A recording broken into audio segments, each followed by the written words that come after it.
दोस्तों, police target में आपका बहुत बहुत स्वागत है।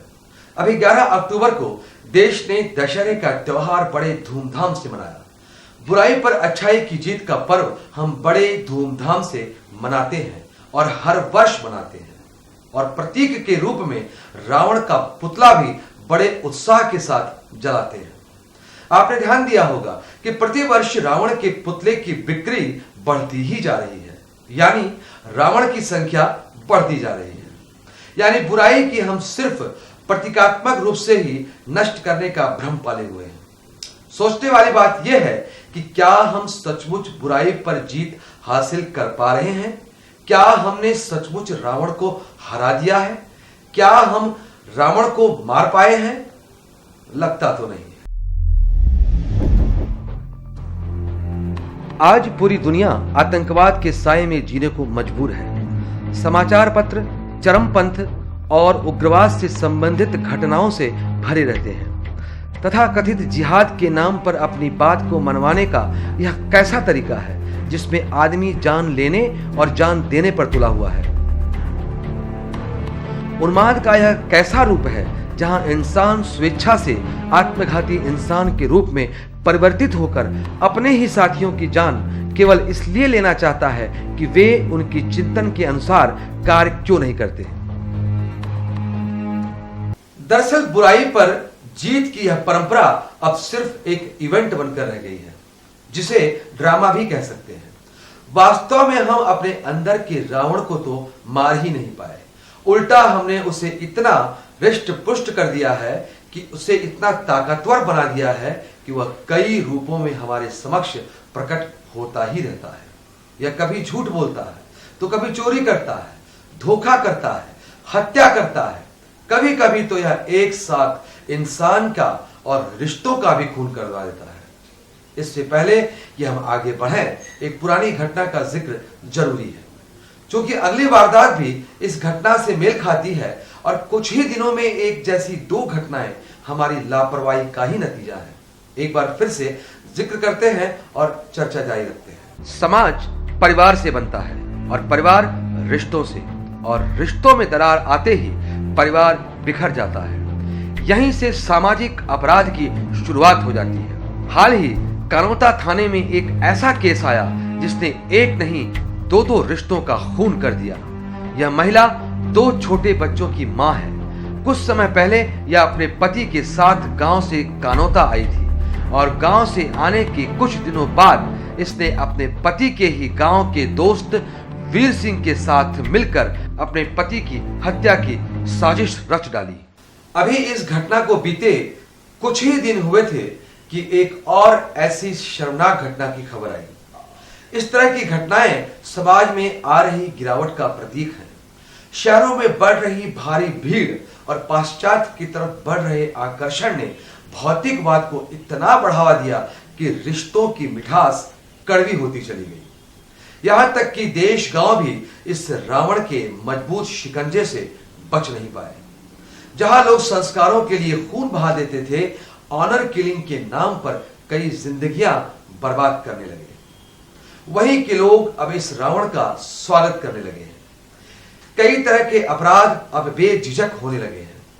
समाज के तथाकथित ठेकेदार राजनीतिक, आर्थिक या धार्मिक स्वार्थ के लिए तो भारी भीड़ जुटाकर अपनी बात मनवाने के लिए चीख पुकार मचा देते हैं, और भीड़ भी आंख पर पट्टी बांधकर ऐसे लोगों का अनुसरण करने लग जाती है। जी हां, यह सच है। मसलन आरक्षण की बात हो तो लाखों करोड़ों लोग एक साथ चल देंगे, लेकिन समाज व देश के उत्थान की बात हो तो ये ठेकेदार घर से बाहर भी नहीं निकलेंगे और तब इस भीड़ के पास भी टाइम नहीं होगा। यह फिर कानोता वाली कहानी दोहराई गई। यह फिर एक दोस्त ने दूसरे दोस्त के साथ मिलकर रिश्ते के साथ साथ दोस्त का भी खून कर दिया, और वह भी अवैध संबंधों के चलते वैध संबंधों की बलि चढ़ा दी। या फिर एक पत्नी ने पति के दोस्तों के साथ मिलकर पति की हत्या कराकर उसे दुर्घटना का रूप देने की कोशिश की, लेकिन पुलिस की सतर्कता की वजह से कामयाबी नहीं मिल सकी। मासूम सी नजर आने वाली इस युवती को जो भी देखेगा तो यह तो कतई नहीं सोच सकता कि यह इतनी क्रूरता से किसी की हत्या की साजिश भी रच सकती है। वासना ने इसे इतना अंधा कर दिया कि इसने अपने ही सुहाग को हमेशा के लिए मौत की नींद सुला दिया, और इस साजिश में इसका साथ दिया इसके प्रेमी और इसके पति के दोस्तों ने। स्वार्थ में ये इतने अंधे हो गए कि इन दोनों ने मिलकर अपने ही दोस्त को क्रूरतापूर्वक मौत के घाट उतार दिया और हत्या करने के बाद उसे दुर्घटना का रूप देने की कोशिश भी की। लेकिन पुलिस की तत्परता ने इनके इरादों पर पानी फेर दिया और इसी के चलते इनका यह फिल्मी प्लान फेल हो गया। जहां एक तरफ ये हसीन जीवन जीने के सपने देख रहे थे, लेकिन जब सपना टूटा तो ये पुलिस के शिकंजे में थे। आइए सुनते हैं बजाज नगर थानाधिकारी से इनकी कहानी। गश्त के दौरान घटनास्थल पर एक व्यक्ति और उसके ऊपर मोटरसाइकिल, मोबाइल, हेलमेट ये दिखाई दिए, तो प्राइम फेस ऐसा लगा किसी ने रूप दिया हुआ है एक्सीडेंट होने का, जबकि वहाँ उस चोटें और सीन ऑफ क्राइम को देख कर ऐसा लगा कि कहीं ना कहीं दूसरी जगह इसके साथ कोई घटना कारित करके और यहाँ इस तरीके से प्लान किया गया है कि जो दुर्घटना का रूप उसे देना चाहा। लेकिन सच कहा है, जब नाश मनुज पर छाता है पहले विवेक मर जाता है। शारीरिक आकर्षण ने, इनकी वासना ने पहले इनके विवेक की हत्या की, फिर इन तीनों ने मिलकर पवित्र रिश्ते के साथ साथ इंसान की भी हत्या कर डाली। क्योंकि जो प्राइवेट टैक्सी चलाता है जो मृतक नानूलाल है, वो अमूमन घर पे अपने जो गौतम नगर उसका यहाँ सेठ ने किराए पे दिया हुआ है उसको, वहाँ उसका अमूमन 10 बजे निकलकर और करीब 7:30 बजे के आसपास पुनः लौट आता है। और 7:30 बजे के लौट कर नहीं आने के बाद उसका 2-2:30 बजे तक घर पे नहीं जाने का कारण हमने उसकी पत्नी से पूछा तो संतोषप्रद जवाब नहीं मिला। उसका ये जवाब कि मेरे पास मोबाइल नहीं था इसलिए मैं पता नहीं कर पाई। तो ये बड़ा अजीब सी संदेह सा हमें लगा। फिर उसको हमने और डेवलप किया तो इसके और साथी का पता चला, तो इसके बारे में पता चला कि कोई एक रावतार मीणा जो अलवर जिले का रहने वाला है, उसके लगभग 3 साल पूर्व से इसके संबंध रहे हैं। महिला की झुकी आंखों में हो सकता है पश्चाताप नजर आ रहा हो, लेकिन ये युवक ऐसी वारदात को अंजाम देने के बाद भी बेफिक्र से लगे। ये हम पहले भी बात कर चुके हैं कि आरोपियों का पुलिस गिरफ्त में इतना बेफिक्र होना भी एक खतरनाक संकेत है। कानोता थाने में भी आरोपी किसी की जान लेकर निश्चिंत नजर आ रहा था, और यहां भी किसी की हत्या करने पर यह युवा खास चिंतित नजर नहीं आए, मानो ये पेशेवर अपराधी हो, पुलिस और कानून से निपटना ये अच्छी तरह जानते हो। आरोपियों का यह व्यवहार बेहद चिंता का विषय है। ऐसे लोग समाज के लिए एक बड़ा खतरा साबित हो सकते हैं। यहां अगर पुलिस इस वारदात को दुर्घटना मानकर वहीं खत्म कर देती तो यह आरोपी अपनी साजिश में पूरी तरह कामयाब थे। कानोता थाने के आरोपी और बाजार नगर थाने के आरोपियों की साजिश अगर पुलिस विश्वास कर लेती तो ये आरोपी अपने मंसूबों में सफल थे। फिर इनका दुस्साहस इतना बढ़ जाता कि ये लोग समाज में अपना नकली चेहरा लिए घूमते रहते और आगे चलकर ये परिपक्व अपराधी बन जाते। इनका पर्दाफाश करते हुए पुलिस ने इन्हें सलाखों के पीछे पहुंचाकर सूझबूझ का परिचय दिया है। प्राइम ऑफिसिया ये भी बताया है कि दौरान पूछताछ उसने कि पति जो शराब पीकर मेरे साथ मारपीट करता था, उस आदत से तंग आकर और इसमें हमने प्लान बनाकर रावतार मीणा को उसी टाइम गांव से बुलाया और उसके साथी रावतार मीणा एक हरकेश जो उसके गांव का, उसी के एक ढाबा छोटा चलाता है ये रावतार, उसके साथ काम करता है, उसको साथ लेके आए ट्रेन से। और उसी रात को इन्होंने इसकी सोते हुए की बेसबॉल के बैट के साथ चोट कारित करके हत्या कर दी। और तीनों ने मदद करके और सहयोग से यहाँ हमारे यहाँ जहाँ एक्सीडेंट का रूप देने के दौरान उसको जिस स्थान पर डाला था वहाँ उसको डाल दिया, और वो ये घटना कारित करके उसी दौरान दोनों ट्रेन से वापस अपने गांव लौट गए। तो ये घटनाक्रम था। जिसमें हमने तीनों आरोपी मृतक की पत्नी और दोनों आरोपी जो उसके जिससे प्रेम संबंध उसके रहे हैं रावतर और हरकेश मीणा को गिरफ्तार कर लिया है और फिलहाल वो पुलिस अभिरक्षा में है। मित्रों, पुलिस टारगेट प्रोग्राम में हम अपराधियों से ज्यादा अपराध पर टारगेट करते हैं। दरअसल कोई भी जन्म से अपराधी नहीं होता। हाँ, अपराध तो जन्म लिया हुआ ही होता है, उसे तो बस तलाश होती है ऐसे कमजोर लोगों की। इसलिए जरूरत है इससे बचने की। कानोता थाना अधिकारी ने अपराध पर अंकुश लगाने की एक कमजोर कड़ी को पकड़ा था, जिसे हमें सुनना चाहिए। रिश्तों की अहमियत तो इसलिए कि अगर वो साथ नहीं है और दूसरा आदमी उसको थोड़ा सा भी सांत्वना देता है तो जाहिर सी बात है उसकी तरफ आकर्षण हो ही जाता है। तो ये पहला मामला नहीं है, और भी ऐसे मामले आए हैं जिसमें कि पति, जैसे ये पति है, ये शराब भी पीता था कभी कभी और शराब पीने के बाद वो टॉर्चर करता था उस बात को लेके कि पत्नी के इसके अवैध संबंध है किसी से। तो इस बात पे मारपीट करने की जो चीज़ें आई सामने, उसी से वो दुखी होकर उसने अपने प्रेमी को अपने पति को खत्म करने के लिए उकसाया। जो हम देख रहे हैं अभी इन समय जो सीरियल चल रहे हैं या जो फिल्में आ रही हैं वो स्वच्छंद होने की ओर ही अग्रसर करती हैं कि स्वच्छंदता, जबकि अगर हम उसका पीछे का पहलू देखेंगे तो पाएंगे कि वो सब परिवार में ही रहते हैं। बच्चे वो परिवार से ही निकल के आए हैं, उनके माता पिता ही उनको उस चीज़ के लिए अग्रसर करते हैं कि कैसे तुम इस कार्य के लिए आगे बढ़ो, और वो उससे अर्न कर रहे होते हैं। ये हम भूल जाते हैं। हम सिर्फ एक ही पहलू देखते हैं कि मुझे स्वच्छंद रहना है। उस बच्ची की यही होती है कि मैं तभी साथ में रहूँगी कि ये अपने माता पिता से अलग रहे। आप इन दिनों पेपर में पाएंगे तो देखेंगे कि हत्याओं के केस या आत्महत्या के केस अधिक हो गए हैं। उसकी कहीं ना कहीं वजह हमारा स्वच्छंद मानसिकता होनी है। स्वच्छंदता का मतलब है पागलपन। पागलपन हमें कभी भी संतुष्टि नहीं देता, असंतुष्टि ही देता है। दोस्तों, हमने प्रोग्राम में युवाओं के चरित्र निर्माण को लेकर ही चर्चा की है, लेकिन आज युवा किस तरह भटक रहा है और उसे अपने किए हुए कार्यों का क्या परिणाम होगा यह सोचने का वक्त ही नहीं है। इसका ताजा उदाहरण जयपुर में देखने को मिला। अब हम जिस घटना की बात करने वाले हैं उससे यह स्पष्ट हो जाएगा कि आज का युवा किस तरह अपना भविष्य बना रहा है, या यूं कहें बिगाड़ रहा है। हाल ही में खबर आई कि जयपुर में आधी रात के बाद 3 लड़कियां करीब 2 बजे एक पब से निकलकर अपने पीजी हाउस जाने के लिए निकली और गलती से कॉल करके मंगाई गई टैक्सी के बजाय दूसरी कार में बैठ गई।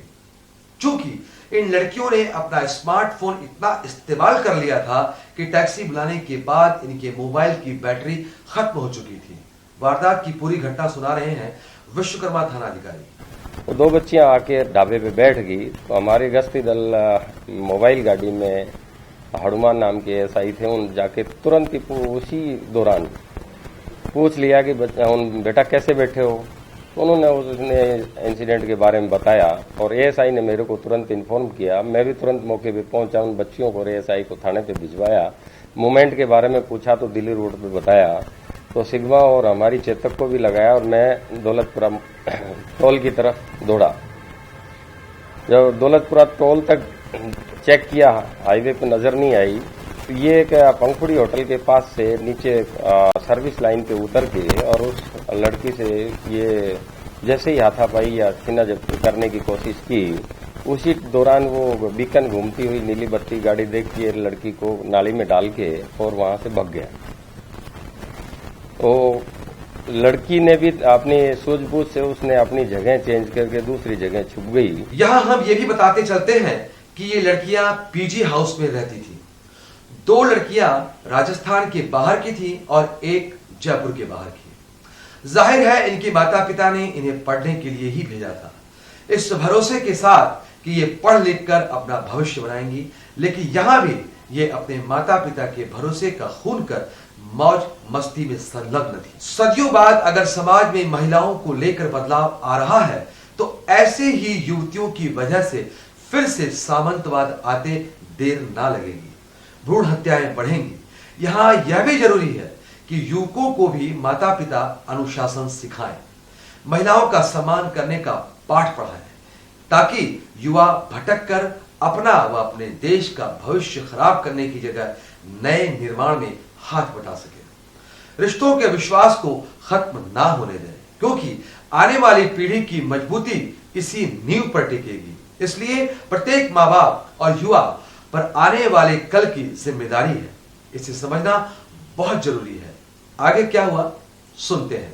मैं वापिस आया थाने पे और जोटवाड़ा एसएचओ मॉर्निंग गश्त में थे, उनको भी बुलाया और एसीपी चोमू और हमारे सीनियर अफसरों को भी बताया घटना के बारे में, क्योंकि मामला सीरियस था। सीपी साहब ने तुरंत निर्देश दिए और टीम गठित की और हम ब्लैकआउट वहां पहुंचे सीसीटीवी वगैरह ये चेक करने के लिए।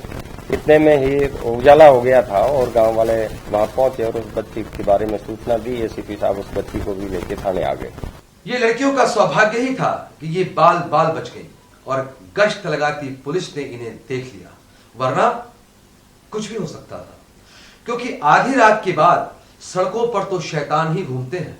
अगर पुलिस सतर्क ना हो तो ये शैतान अपने बुरे मंसूबों को हर रात अंजाम तक पहुंचा सकते हैं। यहां भी इस युवा को नशे में चूर होते देख पब के बॉक्सर ने इसे पब से बाहर फेंक दिया था, क्योंकि नशे में इसके सर पर शैतान सवार हो गया था। पब से बाहर निकाले जाने के बाद भी शैतान की शैतानियत नहीं गई और मानो उसे अपना शिकार मिल ही गया। कहीं अपने प्रोग्राम में जाने के लिए 8 बजे ऑटो से निकली और एक सहेली के पास यहाँ लाल कोठी आई। वहाँ उसको कहा कि भाई आज ब्लैकआउट चलना है। उस लड़की ने मना किया। तो वहाँ से मना करने पे इन लड़कियों ने उबेर की गाड़ी ऑनलाइन बुक करके बुलाई और ये तीनों बच्चियां वहाँ से 11 बजे रवाना होके और अपने ब्लैकआउट आई। तो यहाँ जो प्रोग्राम था उसमें उन्होंने पार्टिसिपेट किया और उसके बाद लगभग 2:20 पे ये उबेर की गाड़ी बुक करा के और नीचे आई। तब तक इनकी बैटरी डाउन हो चुकी थी, डिश हो चुकी थी। एक लड़का क्योंकि पहले से ही उसमें ब्लैकआउट में कोई महिला साथी के साथ गया हुआ था, तो उसने ज्यादा ड्रिंक करने से उसको आउट कर दिया था। वो गाड़ी में उस लड़की का इंतजार कर रहा था। ये लड़कियां गलती से उबेर की समझ के उन्होंने पूछा कि भाई साहब उबेर से? हाँ। इसने यस बोल दिया और वो गाड़ी में बैठ के रवाना हो गए। तो चूंकि वो पीजी लेट नाइट बंद हो जाता है, तो उन्होंने अपने एक फ्रेंड के यहाँ दादी के फाटक आने की इच्छा जाहिर की थी, तो दादी के फाटक के लिए रवाना हुए। वो ड्राइवर उसको दादी के फाटक न ले जाके 14 नंबर बाईपास पे ले गया और जैसे ही मिलन सिनेमा के सामने पहुंचा तो उसने बच्चियों से कहा, अगर 2 लड़की आगे आ जाओ, गाड़ी में पीछे हवा कम है। तो जैसे ही 2 लड़कियां नीचे उतरी, उस गाड़ी को उसने भगा दिया। लड़कियों को दोबारा देखने आना ही इसकी भूल थी और यही इसकी गिरफ्तारी का सबब बना। यहां भी पुलिस की मुस्तैदी से इसकी जान बची। पुलिस ने जिस सूझबूझ और तत्परता का परिचय दिया, उससे आरोपी अगले ही दिन पुलिस की गिरफ्त में आ गया। अगले दिन ही जब पुलिस ने आरोपी को उसकी गाड़ी के साथ ही धर दबोचा तो उसके होश उड़ गए। उसे उम्मीद ही नहीं थी कि पुलिस उस तक पहुंच जाएगी। कोर्ट से पुलिस ने आरोपी के लिए 3 दिन का रिमांड मांगा, जो उसे मिल गया। वापिस घटनास्थल पे पहुंचे तो हमारे श्री भगवान कांस्टेबल है, उसने वहां पूछताछ की और हरमाड़ा एसएचओ भी वहां थे। तो उन्होंने पूछा कि जब उस ढाबे पे एक व्यक्ति ने बताया कि साहब ये गाड़ी 4 बजे के करीब आई थी और वापिस वो नाली में कुछ ढूंढ रहा था वो। तो हमें शक हुआ तो उसको पूछा कि भाई कौन सी गाड़ी थी वो। तो उसने बताया कि RJ 32 ही देख पाया, क्योंकि इन बच्चियों ने भी पीछे के नंबर बता दिए थे कि गाड़ी के नंबर 3188 या 3199 हो सकते हैं। तो हमने एक टीम तुरंत कोटपुतली RTO ऑफिस में भिजवाई। चारों तरफ उन्होंने भी अपना अभियान चला के कोशिश की कि फुटेज निकाल के गाड़ी के बारे में जानकारी हासिल की जाए। तब तक वो हमारे जो टीम कोटपुतली गई थी वो आई और नंबरों के आधार पे हमने एड्रेस सर्च किया और एड्रेस पे जाके गाड़ी बरामद की और गाड़ी बरामद करने के बाद उस नीरज नाम के लड़के को दर्द पहुंचा। तो देखा आपने किस तरह शराब एक अच्छे खासे इंसान को शैतान बना देती है। साथ ही हम युवाओं को एक सलाह भी देना चाहते हैं कि दिन भर खूब मेहनत करें, अपना काम करें, लेकिन रात विश्राम के लिए होती है, ना कि होटलों में शराब पीकर मौज मस्ती करने के लिए। पाश्चात्य संस्कृति को छोड़कर भारत की समृद्ध संस्कृति को अपनाएं, क्योंकि यही आपकी मूल संस्कृति है जिसे पूरी दुनिया मानती है। धार्यति धारणा इति धर्मा, पवित्र धारणा पवित्र भावना का नाम धर्म है, ऐसा हमारे यहाँ मान्यता है। आज के समय में जब भौतिक संसाधनों का, पाश्चात्य परंपरा का इतना लोगों में लगाव उत्पन्न हो रहा है, ऐसी परिस्थिति में वह हमारे धार्मिक संस्कृति, धार्मिक संस्कार जिनका संबंध विवाह से और जीवन की प्रत्येक वृत्ति से है, हमारे यहाँ पर विवाह को एक जोड़ों का मिलन नहीं मानते हैं।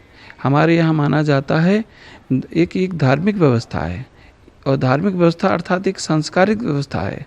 धर्म एक संस्कार के रूप में जाना माना जाता है, समझा जाता है, और वो एक ऐसा संस्कार होता है जो दो शरीरों को नहीं मिलाता, वरन दो शरीरों को अलग अलग रूप में भी वह दोनों की आत्माओं को एक कर देता है। देश की कानून व्यवस्था को बनाए रखने में पुलिस को सहयोग दें, क्योंकि बॉर्डर के अंदर पुलिस ही हमारी सुरक्षा करती है। आज फिर यहीं तक, लेकिन आपको रहना है सतर्क, क्योंकि सतर्कता में ही सुरक्षा है। जय हिंद।